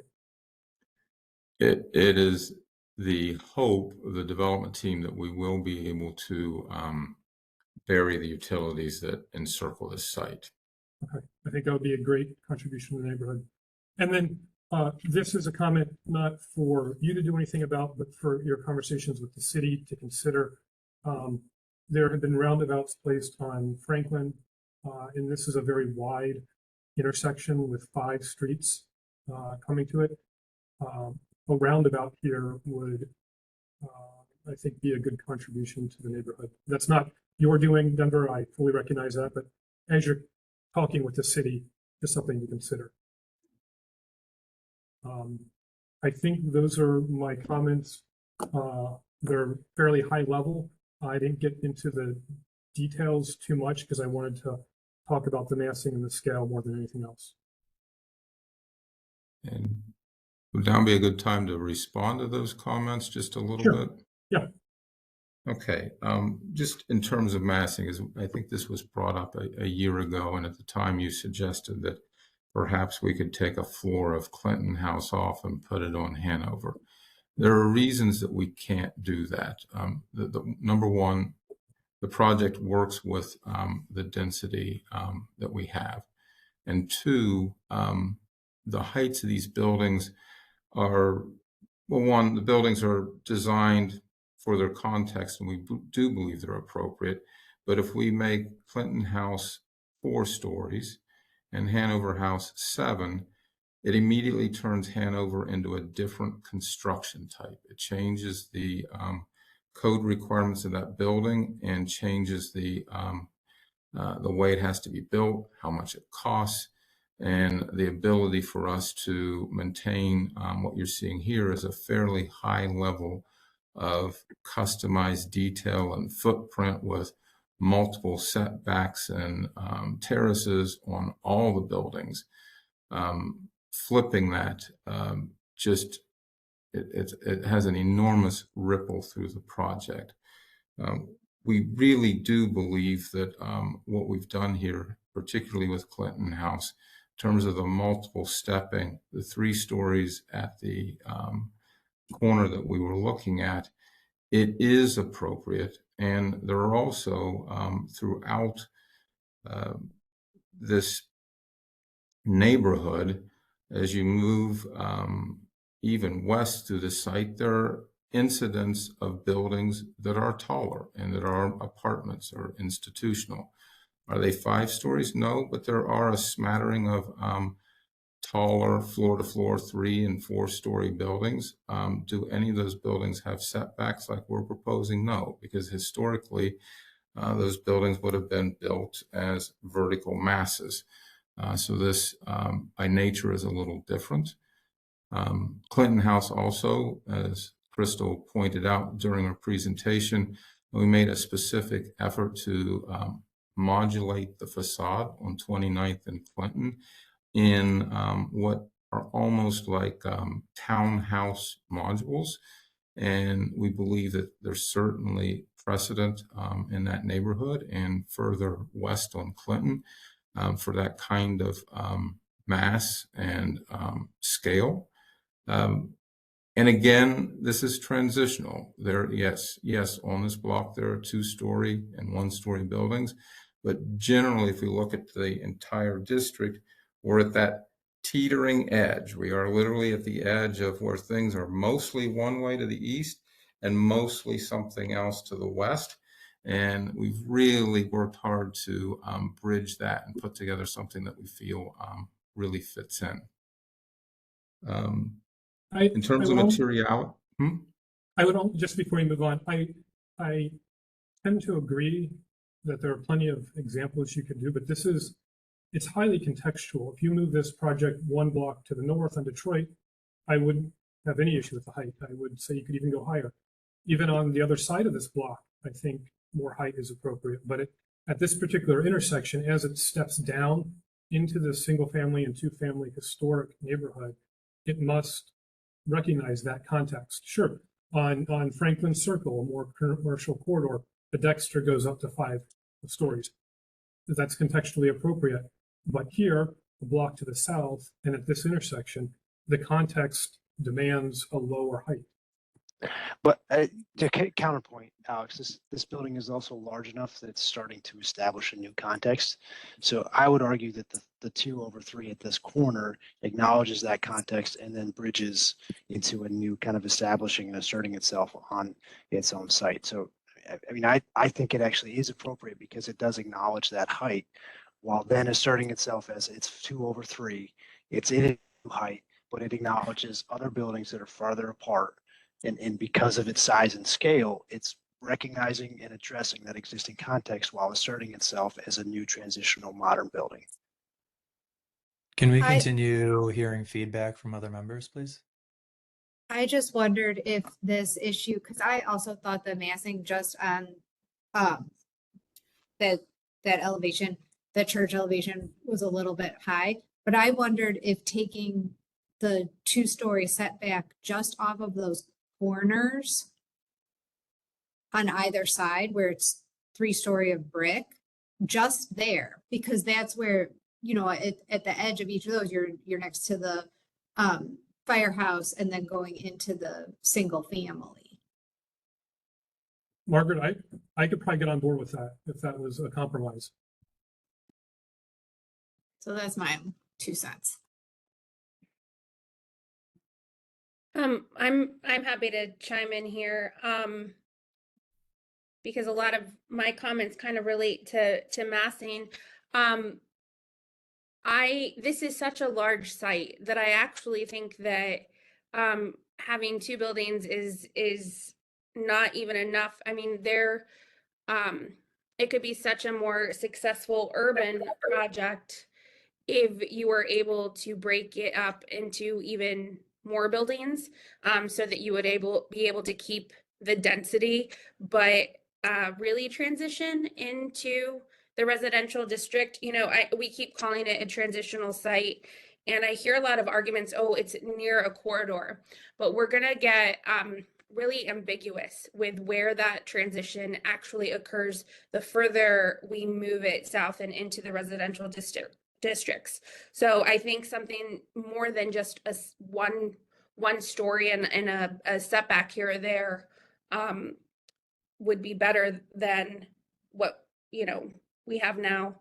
The overall kind of site plan, though, it very much reads to me like a college campus. You know, I think the buildings, the design, if we're looking at them without context, are fine, and we can make comments on that. But the rather large amenity space is something you're now sacrificing as actual housing. And it's something that really can't be used for the majority of the year in Cleveland. And it's sort of anti-urban, right? Because we're taking people off of the streets, out of the businesses there, and putting them into an internal space that really has its back in the neighborhood. And so, you know, this reminds me of you know, the Florida college town that I went to would, you know, not so much the materiality and things like that, but the actual overall site plan. And so I'm really struggling making additional comments on design because I don't feel that this overall project is urban at all, really, because you have all of this wasted space. You know, we have this concept that a lobby is somehow adds to a pedestrian experience. They tend to go unused. Residential as promoting walkability in a commercial district, I don't think does that either, especially when you have the street closure of West 29th. So if you were actually taking the space and wanting it to fit within the urban context, you could very much make a larger, you know, maintain the height on the north side of the site, and then have additional buildings that then come down into the residential district, being truly transitional, without the sort of, you know, warm weather college town amenity, very, very large amenity space that I just think is not the best use of space at all. So it's very hard for me to even get into some of the other details because of that. And so I don't know if you have anything more to say. I know you addressed some of that with Alex's comments, but I mean, is there any potential to really rework this site? Well, I think that the first thing to kind of help you a little bit is that you'll notice that parking is virtually invisible, yet we are exceeding the code minimum in terms of the provisions for parking. And the parking that is tucked in and behind this building is the element that's creating the terrace. So we're capitalizing on what is essentially the roof of the parking and creating the amenities terrace. And as we all know, any of these projects, and in particular this neighborhood, parking is essential. And here the developer has made a concerted effort and criteria for us to make sure that we can fully park the building. So part of its configuration is that achieve the parking program, but 2, do it in a way that it's virtually invisible to the neighborhood. You don't see any part of this building other than the 2 entrances that speak to, oh, there are cars that get in and out of the site. And so the amenities terrace is truly an amenity that's resultant from that. And we also know, and the development team knows, that in these kinds of projects, particularly at this scale, having a pool is essential. It's an amenity that's showing up in so many of these projects. It's almost necessary. And we've talked about this a year ago too. There was some discussion about, is there any way the amenities terrace could be made public? And the answer was no. There's too many security concerns in a residential project like this to make an amenities pool terrace public, and yet it is a necessary component to residential communities like this. So you're saying that you cannot build housing on top of the parking garage? I'm saying that at a planning level, and if we wanted to go back to maybe a second floor plan, that our intent, and we believe the right to go up one level. There we go.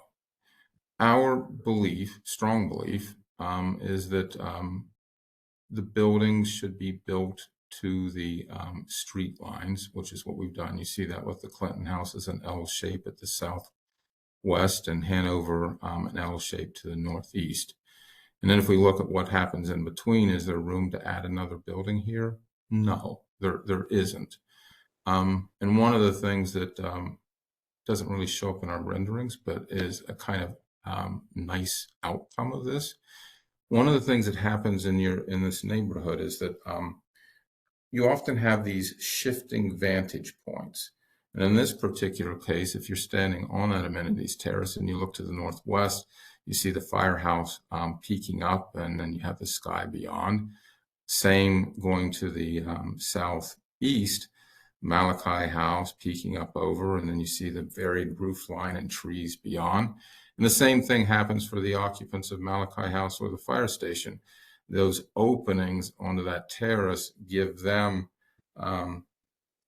certainly a changed view from looking over the vibrator site, but still a view beyond another building. So I think we're respecting the nature of the city and that neighborhood in terms of these shifting perspectives, and you see one building or two buildings in context with something else. And while the space looks large, and certainly in the renderings it looks large, and by developments like this, it actually does meet its pretty high standard. It's a large space, but not big enough to build more building on it. Well, actually, in the historic district, there are, in the Secretary of Interior standards, you're not supposed to build new construction in a way that dwarfs existing historic structures. And so that's something that is happening here, particularly with the firehouse. So that is going to be a particular sticking point. And I'm not so much suggesting that the center courtyard become an additional building, but and I think Alex made this suggestion as well, but that the Southern Clinton House is broken up into maybe two buildings where you would be allowed to reduce the height. And again, that amenity space, I understand the justification for the pool. You have a lot more space beyond the pool, that it just be reconfigured in a way that you can have everything along the sidewalk. I do think that the perimeter of the site plan, the building should come to it as you have done. But I just think that it can be reconfigured in a way that that truly transitions, that doesn't dwarf the historic buildings, and that really gives us some kind of urban feel, because like I said, the context, and I don't mean to go belabor this point so much, but it's really preventing me from getting into some of other design details. So safety is still going to be an issue. I mean, the way you have the garage exits tucked away from the sidewalk, a car has to pull out very far to have the visibility in the street. So I do think that maybe some kind of angles need to be addressed. And I really do want to see some kind of, I think it would be best for the neighborhood if there were some kind of retail given the scale of this project and the context of the neighborhood. I mean, so much investment has been put into this area from the city as well to make this a pedestrian destination. And so we're not contributing to that with this project. So I'll let others speak. I'll jump in here with my comments now. I think it's looking like I'm going to be in the minority on my position on this. But based on my experience working on buildings and typologies, for what you've been able to do here, it is respectful of the community and the existing conditions, existing historical context. It obviously is creating a bit of a new typology because of its scale and the way it's responding to site, burying the parking. But I think that is the most responsible way to do what you need to do here in terms of how you're parking these 223 units. I do have a question on that. So it sounds like you've got 223 units, 258 beds. Now we have if two. That's, no, 200. Let me clarify. There's Yeah, sure, 212 units and Okay. 223 parking spaces. Okay, so you're 1-to-1 on units, but not 1-to-1 on beds, correct? That's correct. Okay, that's what I was asking. So just a question, or I think it would be helpful if there's a way that you could do lay-by parking somewhere either 29th or 28th. If there's a way to make that so it could feasibly be 1-to-1 on beds, I think that could do something, or just to get that to 1-to-1 on beds. I think that would help, especially if knowing how congested this area can be at sometimes. And then the Pat-clad blue panel, in some of the renderings, it looks like there's subtle variation in that material. Is that correct? Or is that just a rendering trick? It's a rendering trick. That color Okay. ultimately will have to be, as we've been working with the vendor, it's going to have to be a custom color, and it's getting it to the right tone. We don't want it to be bright, and we don't want it to be gray that you think is blue. We want it to clearly have a blue tinge, but a very kind of soft, muted kind of blue, more like what you're seeing there in the swatch at the top of this image. Okay. Well, if I could lobby for 1 to 2% variation in those panels, that would be my position on that blue, because I think it would elevate that facade and really make it a dance and create a residential scale. I think that would make that sink quite a bit. And then the one issue I have on the massing, because again, I do think that particularly the Clinton House does respond to the residential scale. I know it's 5 stories, but creating that strong cornice datum at 3 stories and stepping back so strongly on those upper 2, I think does actually acknowledge the residential buildings adjacent to it. But if we turn the corner to the south side of that elevation versus, I believe, the west side. So this was showing the west side, but then jumping to the south side, there's an oddity in how those called townhouse forms interact with that corner. And it is odd to me how there's not a relief in the townhouse story form to the corner, and then it goes and it turns a corner again. So there's a relief on the west elevation. I think that's the elevation, Stan, would be the best one to show. Yes. The Clinton House. Yeah, here, right here. So the top elevation, the west elevation, you can see the relief before it turns the corner. And then on the south elevation, there's no relief there. And I just, knowing how this building will be experienced from the pedestrian scale, I wish there would be a way to flip that south elevation so that relief would actually be emphasized on the corner and not above that 3-bay parking mass. I just think it would be more successful on that corner. That's all I had. I do think this is really well executed. I understand the challenges that come with a building like this, and I think this is really well done. Thank you. My comments kind of come from an interesting place. My wife and I lived at Church and State in the church building from February until Halloween. So just a week ago, we moved back to our house on J. And our unit was a 1-bedroom unit, and it looked directly at the slide. I'm sure everyone knows the red slide in the courtyard. I was on the 3rd floor, so I was also able to see into the parking garage that's on the 2nd and 3rd floor. That's public parking. So those 8-9 months were really fascinating for me to live in that part of the neighborhood. I work from home and have a pretty flexible schedule, so I was able to work on the rooftop of the church building and work at different places like in the courtyard. So I'm just here adding my own personal anecdotal experience of living very close to where this proposed project is. I feel that this building massing would not have been a problem for me at all. I think there's definitely variation. Like I get Alex's points, I get Whitney's points. I think we have the best design review committee in Cleveland. But I don't know if I'm a minority or majority here, but I think the scale of this is fine. And I also do want to like strongly recognize the impact of going taller or shorter and just how much that impacts like building finances. For parking, like I said, I looked out at the parking deck all day, every day, and it was almost always empty, the public parking garage. So even at like church and state, there was never an unmet parking demand that I ever noticed. For the retail on the 1st floor, I I don't know what the status is, but for the entire time I was there, the only business that was ever open was the salon. And there felt like 3 different other commercial spaces that were just limping along. I don't even know if they're anywhere close to being ready for even a soft open.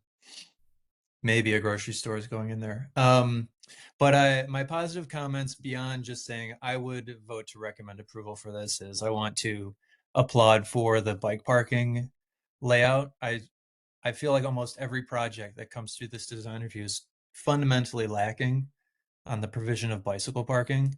And it really just kind of upsets me. Like Church and State's bicycle parking room was packed, absolutely packed. The entire time I was there, there was not enough room. So I don't know how many bicycle parking spaces there are in here, but I'm happy to see that it's central. I'm happy to see that it's not tucked away in a corner where it'll be unused. So especially with bicycle facilities there on West 28th, I want to say, like, I want to just share that positive feedback with you. A couple transportation related questions I had was, I don't know if some of the renderings on West 28th are showing like parking added to the street. And I do have either yes or no. And if yes, how everyone's planning on that working with those bicycle lanes there. And then finally, my last thing that I noted here is in front of, what's that called? Urban Orchid. There's no sidewalk right there on Church, and it's just pull-in parking. And I know that eventually your sidewalk on Church will dump into just parking spots. And I'm wondering if there's any insight onto how we're accommodating or working with the city to provide for people who are walking, pushing strollers, using wheelchairs, etc. And then finally, the parking pulling out of the Church and State parking garage was a huge headache. It felt like the most dangerous thing I did every day while driving a car was pulling out and not knowing if someone was just around the corner. So there were never any accidents or crashes that I saw. It was just really scary as a driver pulling out of the garage. So if we can add some sort of visual or auditory signals for both the sidewalk users and the drivers, I think it should be required fundamentally citywide. But I hope that you all are able to accomplish that with this. So I'll close that. If you're happy to respond, you don't need to, but that's my 2 cents. There's a few, I appreciate the comments, and just a couple things. We are not proposing any changes on West 28th or 29th with respect to what is currently allowed for parking or not. We're working within the confines of the property line. We're proposing to rebuild the entire, all of the perimeter of our site in terms of public sidewalk, tree lawn, pretty much as it is, except it'll be new and fresh. And in all cases, as I pointed out earlier, our buildings are pushed back at least 5 feet from the property line, which allowed us a little additional space in terms of creating a transitional zone to the ground level units. Sorry to interrupt. Do you know the sidewalk width that you're planning right now? The existing sidewalk, we're planning to maintain the existing, and I do not know what that existing, I think it varies depending on what street you're on.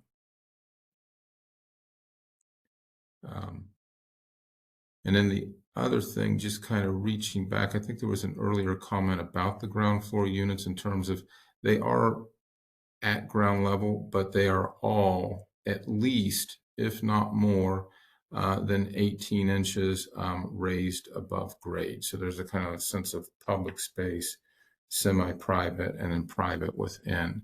And on Church, the elevation difference is a little higher. And it's the nature of the grade on the site. The site slopes ever so little from south down to north. So the stoops on Church will be just a little bit higher, probably closer to 20 to 24 inches, and a little bit lower on Clinton, closer to 18.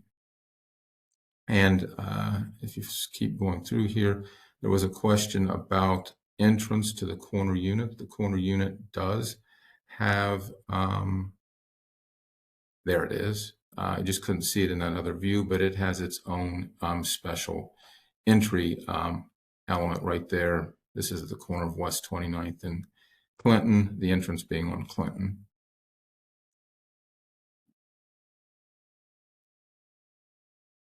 Let's see if there's any other, just kind of go back, make sure that I've touched on anything that I can touch on. And I think there was a comment about the brick detailing. I was surprised by the use of the word brutal with respect to the brick detailing that we're showing here. We thought that it was, while maybe not specifically historic, certainly adding character and richness to the texture of the buildings, which is a very traditional thing to do. So we'll take that into account, the commentary, but we were a little surprised by that. The color, we're working on the color of the brick. We think that this color is right, although it's certainly hard to represent it in the rendering. We like the idea of something that has a little bit of variegation to it, that's showing in this rendering. And if it had a slightly rosier appearance and maybe a rosier beige. It's hard to put colors into words, and it's hard to make colors represent renderings perfect, but that will be an ongoing effort as we continue to develop the project to refine the color. And I think a year ago we had a similar conversation. We have tested this building in multiple colors, and a fully traditional dark red brick just makes the building seem too heavy. And so we just, I know that if we're thinking traditional, everyone's first thought is that a traditional brick building is a red brick building, but in this case, we just don't think that it's quite right. But we'll continue to look at that and consider the color extremely carefully.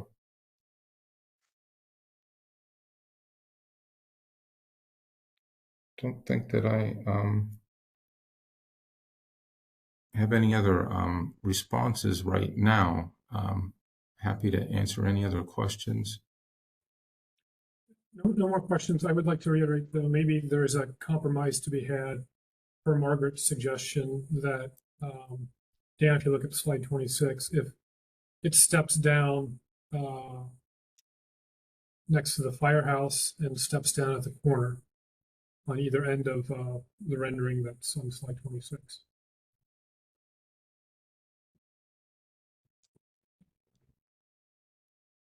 I think it's slide 20. It's the profile. Yeah, I don't have the numbers on the ones. Oh, it's 3 after the site plan. The elevation. Yes. This one? Yep, right there. That one right there. Okay. So you have 2 components there on either end, and then you have 4 what we're calling, I guess, townhouse iterations in the middle. If there was a step down on either end there, that might help alleviate some of those concerns expressed by Margaret and Whitney and myself. Just looking for a compromise. I don't need an answer. Just take it under advisement. Okay. Are there any additional comments?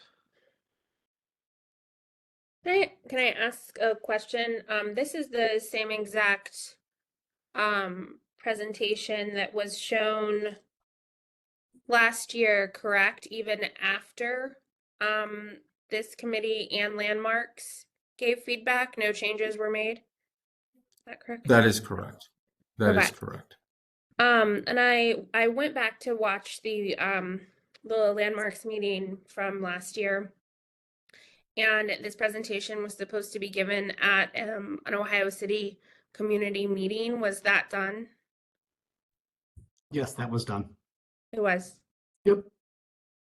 Okay. So all of that feedback has been utilized? What has happened here today is that the development team is re-gearing up to move this project forward, and the first step was to demolish the existing building. And in terms of the kind of protocol of how landmarks and the design review committees work, they had to see what it was that we were going to put on the site in place of it. And so this still is the plan, the development plan for the project. And those comments from a year ago and the comments we received today are all very similar. And the development team with our design team will take that under advisement as we move into the next step and come back with a final proposal. Thank you. All right. Now, do we have any more comments? Oops. I think hopefully, Denver, you guys have enough to kind of take into account and move forward. And I guess, Dan, with that, I'm gonna call this to a close. Yep, no other business. So yeah, we've All right. we took action and on the demo, and I guess provided your feedback on the schematic review of the new construction. All right.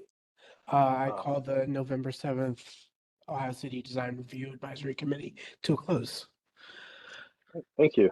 And Denver, Michael will be in touch about next steps as far as the demolition and then schematic review and all that. Thank you so much. Thank you. Thank you, everyone, for your time this morning. Thank you.